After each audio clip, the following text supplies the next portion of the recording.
आज के वीडियो में हम बात करेंगे राहुल गांधी की वायरल तस्वीर को लेकर और साथ ही में सीकर में कैसे हार्ट अटैक ने एक मासूम की जान छीन ली। आइए वीडियो की शुरुआत करते हैं। नमस्कार, मेरा नाम है जनीशा और आप देख रहे हैं द खटक।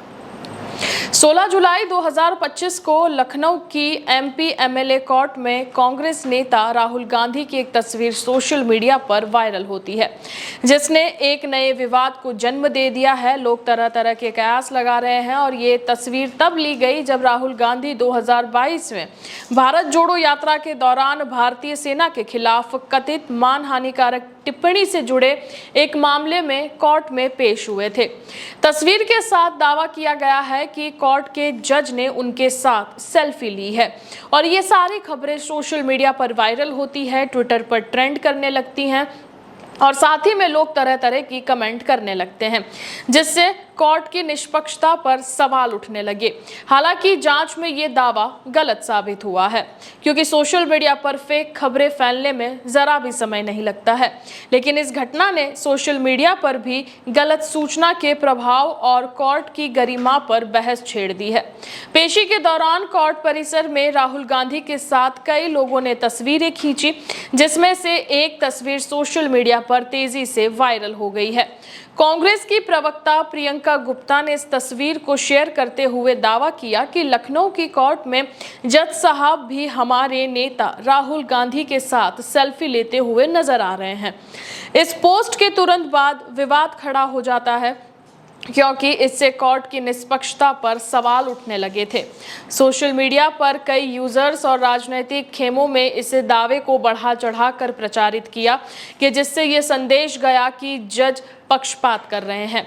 जब इस वायरल दावे की जांच की गई तो पता चला कि तस्वीर में राहुल गांधी के साथ सेल्फी लेने वाला व्यक्ति कोई जज नहीं है, बल्कि बाराबंकी से एक वकील सैयद मोहम्मद हसन थे, जो 2006 से लखनऊ जिला कोर्ट में प्रैक्टिस कर रहे थे। हसन ने स्वयं मीडिया के सामने बातचीत कर इसे स्पष्ट किया है कि मैं राहुल गांधी से मिलने गया था, लेकिन मैं जज नहीं हूं, मैं सिर्फ एक वकील हूं। उन्होंने ये भी कहा कि वे राहुल गांधी के प्रशंसक हैं, वो उन्हें चाहते हैं और मौके का फायदा उठाकर उन्होंने सेल्फी ले ली। इस तस्वीर में अन्य वकील जैसे कांग्रेस नेता संजीव पांडे भी राहुल गांधी के साथ फोटो खिंचवाते हुए नजर आए हैं। लॉ ट्रेंड की एक रिपोर्ट के मुताबिक ये सामने आया है कि ये तस्वीर एक सुनियोजित दुष्प्रचार अभियान का हिस्सा बन गई है, ना चाहते हुए भी, क्योंकि कभी कभी जो नेता होते हैं वो पोस्ट कर देते हैं और जो शब्दों का जो सही चयन होता है वो नहीं कर पाते हैं। यहाँ पर भी वही हुआ कि वो एक वकील थे, ना कि कोई जज थे, जिसमें कुछ सोशल मीडिया अकाउंट्स और पीआर एजेंसियों ने इसे गलत दावों के साथ प्रचारित किया और ये खबर आग की तरह सोशल मीडिया पर फैल गई। लोगों ने तो यहाँ तक भी लिख दिया कि राहुल गांधी ने लखनऊ कोर्ट में भी जाकर अपनी मोहब्बत की दुकान की बिक्री शुरू कर दी है। इस मामले की सुनवाई विशेष जज HR यादव ने की थी और वायरल तस्वीर का कानूनी नतीजों पर कोई प्रभाव नहीं पड़ा है। इस घटना ने कोर्ट परिसर में सेल्फी लेने की प्रथा पर सवाल खड़े कर दिए हैं। अब हम दूसरी खबर की बात करें तो ये आ रही है सीकर से, जो राजस्थान में पड़ता है। और सीकर जिले के दातारामगढ़ में एक दिल दहला देने वाली घटना ने पूरे देश को झकझोर कर रख दिया है। आदर्श विद्या मंदिर स्कूल में चौथी कक्षा की 9 वर्षीय छात्रा प्राची कुमावत टिफिन खोलते समय अचानक जमीन पर ढेर हो गई। शिक्षकों ने उसे तुरंत अस्पताल पहुंचाया, लेकिन सीकर पहुंचने से पहले ही मासूम ने दम तोड़ दिया। डॉक्टरों ने पुष्टि की कि प्राची की मौत कार्डियक अरेस्ट यानी कि हार्ट अटैक से हुई है।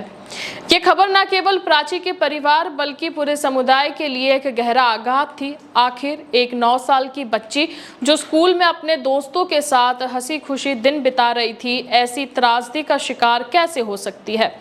ये घटना हमें बच्चों में बढ़ते हृदय रोग के खतरे और इसके पीछे के छुपे कारणों पर गंभीरता से विचार करने के लिए मजबूर करती है।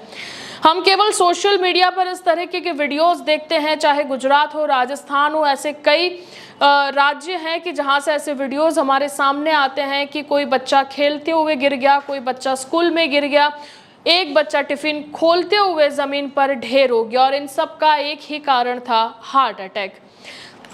लेकिन हाल के वर्षों में इनकी संख्या में चिंताजनक वृद्धि भी हुई है। वहीं विशेषज्ञों के माने तो बच्चों में कार्डियक अरेस्ट की घटनाएं जो हैं वो 1 लाख बच्चे में से 1 से 3 तक में होती है। हालांकि सटीक आंकड़े हमारे पास उपलब्ध नहीं हैं, क्योंकि भारत में ऐसी घटनाओं का व्यवस्थित रिकॉर्ड रखने की अभी तक कोई प्रणाली सामने नहीं आई है। हाल ही में दिसंबर 2024 में उत्तर प्रदेश के अलीगढ़ में एक 4 साल के बच्चे की खेल के दौरान और जनवरी 2025 में एक 8 साल की बच्चे की कक्षा में जो है हार्ट अटैक होने की मृत्यु हो गई थी।